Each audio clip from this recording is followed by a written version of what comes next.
kelamin laki-laki, maka dia berlomba hanya satu yang jadi, maka satu itulah kaya. Kita semua di sini berarti kita adalah hebat, kita adalah orang pilihan.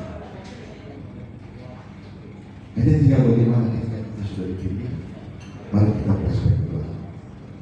Semua apa yang kita alami dalam hidup kita, semua sudah dikendaki oleh Allah.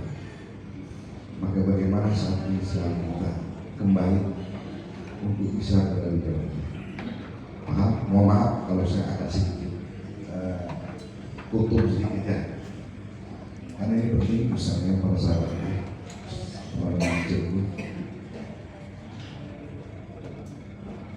usia kita sekarang sudah mau 60 ya, 60. Kita sudah punya anak, sudah punya cucu. Kenapa silaturahmi kita penting?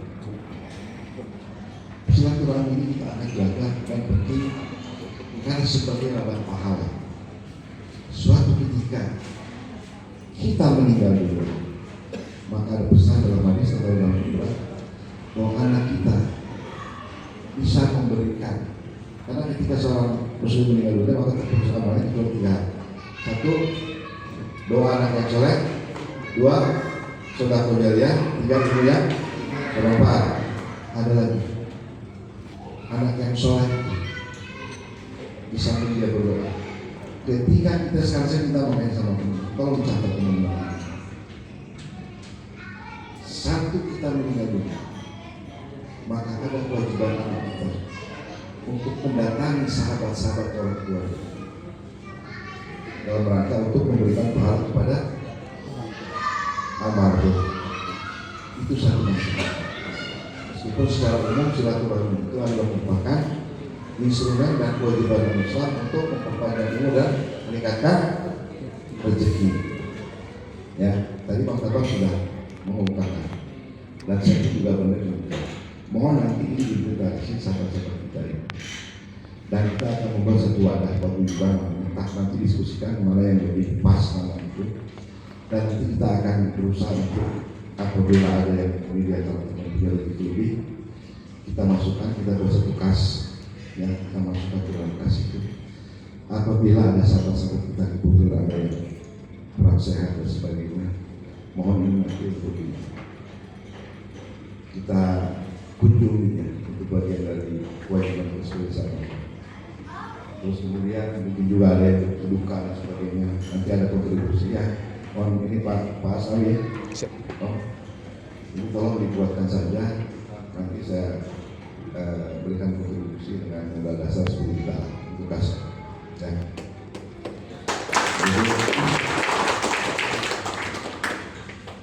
Insya Allah nanti kalau sudah seperti itu, maka tali silaturahmi ini akan bermanfaat.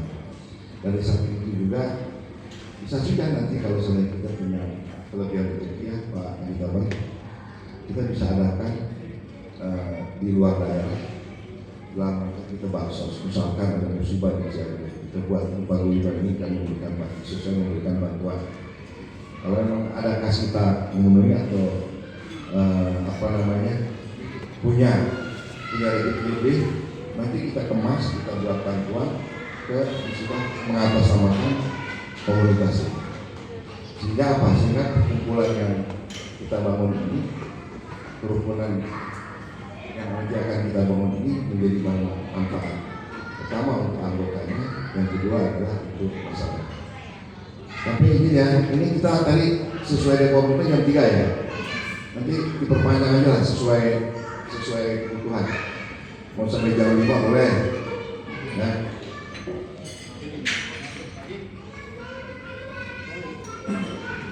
Ya. Tenang aman. Cara kita lagi, ini mungkin bukan menggurui, bukan juga menceramahi, tapi hanya sekedar berbagi pengalaman. Jadi tadi kalau kita berpatokan bahwa kita hanya sudah 57, 58, 59 orang, apa lagi harus kita cari?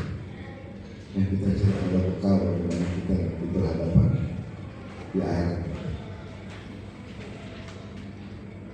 Kita tidak usah menunggu kembali masalah kita yang pernah kita bandel dan pernah kita berpilih tidak selesai karena memang Allah sudah mengadakan yang berjalan dengan kita seperti itu. Tapi saat ini ke depan, ayo kita baik. Kita buka satu lembaran baru bagaimana kita bisa meningkatkan kualitas diri kita. Bagaimana mempersiapkan diri kita ketika kita akan dipanggil besok atau lusa. Kita jangan lagi berbicara masalah dunia, tapi bagaimana persiapan kita untuk bekal sehingga kita bisa selamat. Dia bisa. Tadi Ustaz Bapak sudah mengatakan. Dan forum ini juga mungkin nanti kegiatannya bisa juga kalau misalkan dibuat 6 bulan sekali, yang setahun kegiatannya teman-teman, yang 6 bulan boleh ada satu pengajian bareng boleh, atau misalkan komunitas ini mendirikan satu kegiatan, ya, kegiatan pengajian. Ini mohon maaf, saya merasa bisa seperti ini. Ini mohon teman-teman semua, itu berkat Al-Quran. Bisa seperti ini. Jadi karir saya itu sejak saya mulai kepala seksi itu, saya itu hanya sodako Al-Quran. Sehingga saya tidak pernah mengurus untuk misalnya jabatan, semua mengalir dengan sendiri. Dan sampailah pada titik ketika kita tidak mau menerima uang-uang yang berkaitan dengan hal-hal yang ada haram, ada halal, ada subhan.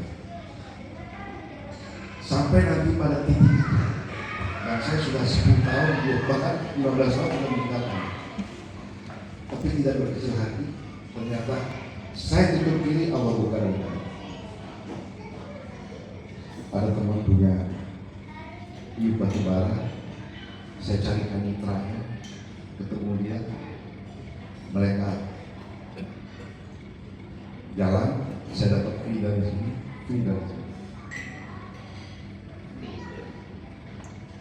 Yakin saya, kalau kita mengikuti Al-Quran, insya Allah Allah berikan keberkahan kita. Karena baca Al-Quran, kalau dia menjawab, dia akan memberikan syafaat kepada pembaca. Ya, Ustaz ya, kamu di surga telah kepada ayat yang kamu baca. Terus kemudian sholat, sahabat itu mulailah. Jangan sekali-kali tinggalkan sholat, karena jati dirimu adalah sholat. Kalau kamu sholat enggak aja, mudah sekali kamu melakukan hal-hal yang ketemu teman ini ngajak sini betul.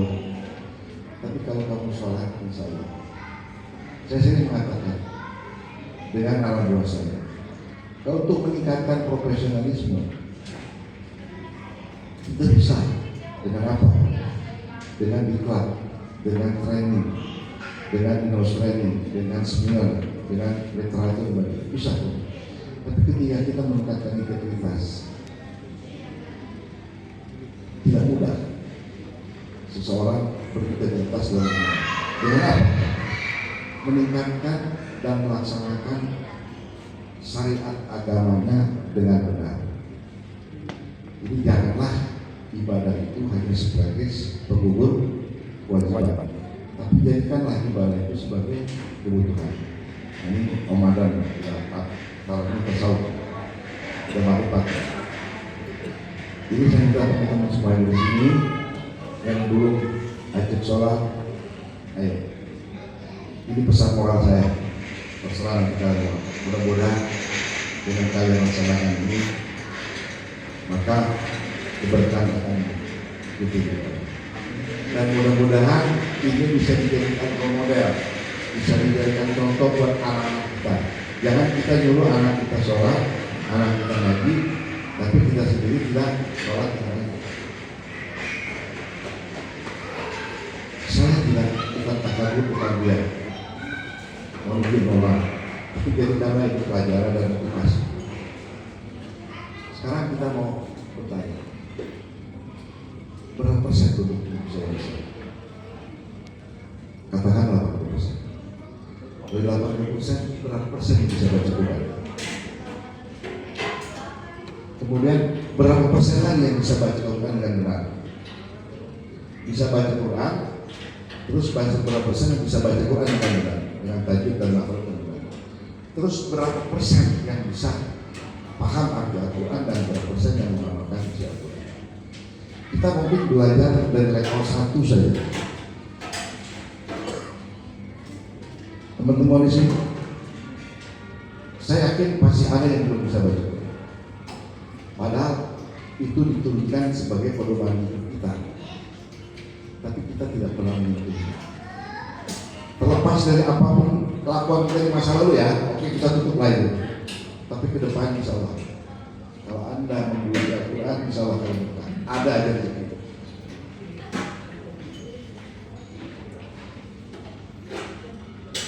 Ya, ini pesan moral saya. Kenapa saya bisa seperti ini? Saya tidak tahu. Cuma saya bersyukur sekali Allah berikan kesempatan saya untuk bisa seperti ini dan bermanfaat. Silakan. Jadi kalau saya suka, maksudnya ria nggak? Ria nggak? Ustaz? Kalau niat saya untuk memberikan motivasi, bisa? Saya dikatakan ria. Bukan ya?